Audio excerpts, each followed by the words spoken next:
Master minds commerce చదవాలనుకునే 10th inter విద్యార్థుల తొలి ఎంపిక. నమస్తే, వెల్కమ్ టు యోయోటీవీ. సీనియర్ నేత శశి థరూర్ ఇప్పుడు కాంగ్రెస్ పార్టీ హైకమాండ్ కు కొరకరాని కొయ్యగా మారారా అంటే అవుననే సమాధానమే వినిపిస్తోంది. కాంగ్రెస్ పెద్దలతో శశి థరూర్ కు ఎప్పుడో గ్యాప్ వచ్చిందని తెలుస్తోంది. ఈ విషయాన్ని గ్రహించిన ప్రధాని మోడీ తనదైన శైలిలో రాజకీయ పావులు కదుపుతున్నారు. ఆయన్ను బీజేపీకి చేరువ చేసే ప్రయత్నాలు చేస్తున్నారు. ఈ క్రమంలోనే కొన్ని వారాల కిందట కేరళలో అదానీ పోర్టు ప్రారంభోత్సవం వేళ సభా వేదికపై ఉన్న అందరినీ వదిలేసి శశి థరూర్ కు మాత్రమే మోడీ షేక్ హ్యాండ్ ఇచ్చారు. కట్ చేస్తే ఇప్పుడు పాకిస్తాన్ ఉగ్రవాదం గురించి అగ్రరాజ్యం అమెరికాకు వివరించే కీలక బాధ్యతలను థరూర్ కు మోడీ అప్పగించారు. భారత్ తరపున అమెరికాకు వెళ్లనున్న అఖిలపక్ష టీంకు థరూర్ సారథ్యం వహించనున్నారు. ప్రధాని మోడీ సూచన మేరకే థరూర్ కు ఈ అవకాశాన్ని కల్పించినట్లు సమాచారం. అఖిలపక్షం విదేశీ పర్యటన కోసం కాంగ్రెస్ పార్టీ హైకమాండ్ ఇటీవలే 4 ఎంపీల పేర్లను కేంద్ర పార్లమెంటరీ వ్యవహారాల శాఖకు సిఫారసు చేసింది. ఈ జాబితాలో శశి థరూర్ పేరు లేదు.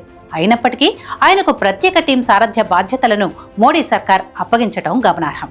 బీజేపీలోని దిగ్గజ నేతలను వదిలేసి ప్రస్తుతం కాంగ్రెస్ లో ఉన్న థరూర్కే ఈ ఛాన్స్ ఎందుకు ఇచ్చారు అనే దానిపై ఇప్పుడు బీజేపీ, కాంగ్రెస్ రాజకీయ వర్గాల్లో చర్చ జరుగుతోంది.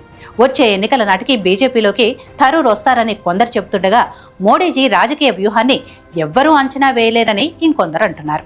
దక్షిణ భారతదేశంలో బీజేపీ బలోపేతం కోసం థరూర్ లాంటి నేతల అవసరం ఉందని ఇంకొందరు కామెంట్స్ చేస్తున్నారు. ఈ పరిణామాలన్నీ చూస్తుంటే 2026లో కేరళ అసెంబ్లీ ఎన్నికలు జరిగే నాటికి బీజేపీలోకి శశి థరూర్ జంప్ అవుతారనే అనుమానాలు బలపడుతున్నాయి. ఏది ఏమైనప్పటికీ ఈ పరిణామాలు కాంగ్రెస్ హైకమాండ్ ను విస్మయానికి గురిచేస్తున్నాయి. ఈ నేపథ్యంలో శశి థరూర్ విషయంలో ఏం చేద్దాం అనే దానిపై కాంగ్రెస్ హైకమాండ్ కసరత్తు మొదలుపెట్టినట్లు తెలుస్తోంది. ఆయనపై వెంటనే వేటు వేద్దామా, వచ్చే ఎన్నికల వరకు వేచి చూద్దామా అనే అంశంపై హస్తం పార్టీ పెద్దల మధ్య చర్చలు జరుగుతున్నాయట. శశి థరూర్ కాంగ్రెస్ పార్టీలోనే కొనసాగుతూ కేంద్రంలోని బీజేపీ సర్కార్ను మెచ్చుకుంటూ ఉంటే అది హస్తం పార్టీకి రాజకీయంగా నష్టాన్ని కలిగిస్తుందని కొంతమంది కాంగ్రెస్ నాయకులు రాహుల్కు చెప్పినట్టు సమాచారం. అంతేకాదు, శశి థరూర్ తరహాలో వ్యవహరించే నేతలను వీలైనంత త్వరగా వదిలించుకుంటేనే మంచిదని చెబుతున్నారు. ఈ విషయాన్ని ఇప్పటికే కాంగ్రెస్ సీరియస్ గా తీసుకుంది కాబట్టి ఆలస్యమైన వేటు తప్పదు. మాస్టర్ మైండ్స్ కామర్స్ చదవాలనుకునే 10th ఇంటర్ విద్యార్థుల తొలి ఎంపిక.